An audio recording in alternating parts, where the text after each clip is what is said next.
ಎಲ್ಲರಿಗೂ ನಮಸ್ಕಾರ.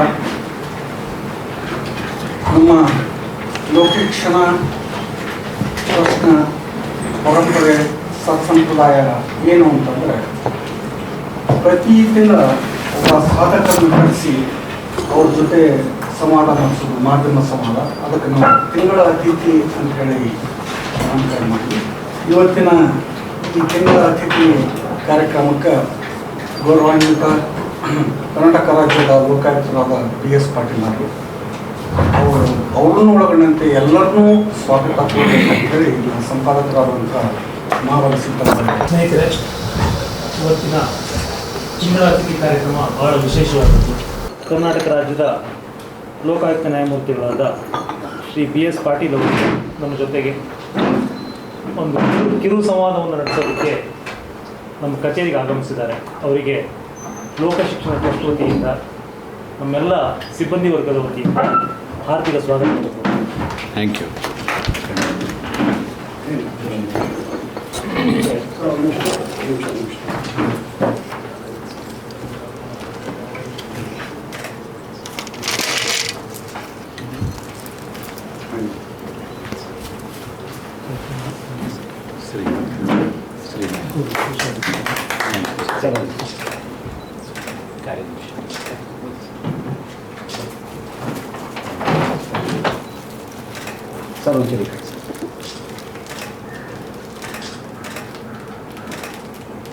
Thank you.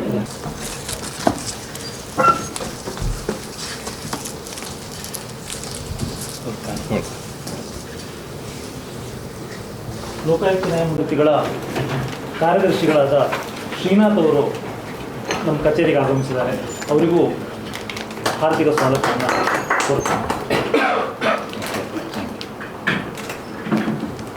ಹಾಗೆ ನಮ್ಮ ಲೋಕಶಿಕ್ಷಣ ಟ್ರಸ್ಟ್ನ ಅಧ್ಯಕ್ಷರಾದ ಶ್ರೀ ಅಶೋಕ್ ಹಾರ್ನಳ್ಳಿಯವರು ನಮ್ಮೊಂದಿಗೆ ಸಂವಾದದಲ್ಲಿ ಉಪಸ್ಥಿತರಿದ್ದಾರೆ. ಅವರಿಗೂ ಕೂಡ ಸ್ವಾಗತವನ್ನು. ಅದೇ ರೀತಿ ನಮ್ಮ ಲೋಕಶಿಕ್ಷಣ ಟ್ರಸ್ಟ್ನ ಧರ್ಮದರ್ಶಿಗಳಾದ ಶ್ರೀ UB ವೆಂಕಟೇಶ್ ಅವರು, ಮಾಜಿ MLC ಅವರು ನಮ್ಮ ಜೊತೆಗಿದ್ದಾರೆ. ಅವರಿಗೂ ಕೂಡ ಹಾರ್ದಿಕ ಸ್ವಾಗತವನ್ನು ಕೊಡ್ತೇನೆ. ನಮ್ಮೆಲ್ಲ ಸಿಬ್ಬಂದಿ ವರ್ಗಕ್ಕೂ ಕೂಡ ಸ್ವಾಗತವನ್ನು ಕೊಡ್ತೇನೆ. ಈಗ ನಮ್ಮ ಅಧ್ಯಕ್ಷರಾದ ಶ್ರೀ ಅಶೋಕ್ ಹಾರ್ನಳ್ಳಿ ಅವರು ಪ್ರಾಸ್ತಾವಿಕವಾಗಿ 4 ಮಾತನಾಡಿ. ಗೌರವಾನ್ವಿತ ಲೋಕಾಯುಕ್ತರಾದಂಥ BS ಪಾಟೀಲ್, ನಾವು ವಕೀಲಿ ವೃತ್ತಿ ಮಾಡ್ತಾ ಇರ್ತಕ್ಕಂಥ ಸಂದರ್ಭದಲ್ಲೂ ಸಹ ನಮ್ಮ BS ಪಾಟೀಲ್ ಅವರು ಬಹಳ ವೈಯಕ್ತಿಕವಾಗಿ ನಾನು ಅವ್ರನ್ನ ಕಂಡಿದ್ದೀನಿ.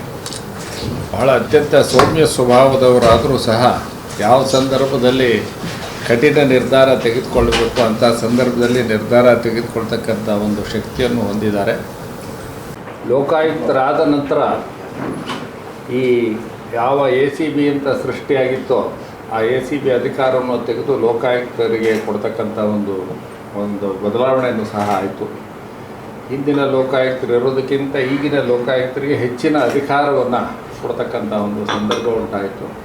ನಾನು ಇತ್ತೀಚೆಗೆ ತಾನೇ ನಮ್ಮ ಬೇರೆ ರಾಜ್ಯದಿಂದ ಬಂದಂಥ ನ್ಯಾಯಮೂರ್ತಿಗಳ ಮುಂದೆ ನಾನು ವಾದವನ್ನು ಮಂಡಿಸ್ತಕ್ಕಂಥ ಸಂದರ್ಭದಲ್ಲಿ ಅವರು ನನಗೊಂದು ಮಾತು ಹೇಳೋದು, ಯಾವುದೇ ರಾಜ್ಯದಲ್ಲಿಯೂ ಸಹ ಲೋಕಾಯುಕ್ತ ಇಷ್ಟು ಚೆನ್ನಾಗಿ ಕೆಲಸ ಮಾಡ್ತಾ ಇಲ್ಲ. ನಾನು ಬೇರೆ ಬೇರೆ ರಾಜ್ಯದಲ್ಲಿ ನೋಡಿದ್ದೀನಿ. ಕರ್ನಾಟಕ ರಾಜ್ಯದಲ್ಲೇ ಲೋಕಾಯುಕ್ತ ಅತ್ಯಂತ ಸಶಕ್ತವಾಗಿ ಕೆಲಸವನ್ನು ಮಾಡ್ತಾ ಇದೆ ಅಂತ ಹೇಳಿ, ಹಾಗೆ ಈ ಸಂಸ್ಥೆಯನ್ನು ಒಂದು ಹೊಸ ಶಕ್ತಿಯನ್ನು ಕೊಟ್ಟು ಭಾಳ ಅತ್ಯಂತ ಸಮರ್ಥವಾಗಿ ಮುನ್ನಡೆಸ್ತಕ್ಕಂಥ ಇರೋರು ಲೋಕಾಯುಕ್ತರು. ಮತ್ತು ಅವರ ಜೊತೆಗೆ ಇಬ್ಬರು ಉಪಲೋಕಾಯುಕ್ತರು ಸಹ ಅವರು ಕೈ ಜೋಡಿಸಿದ್ದಾರೆ.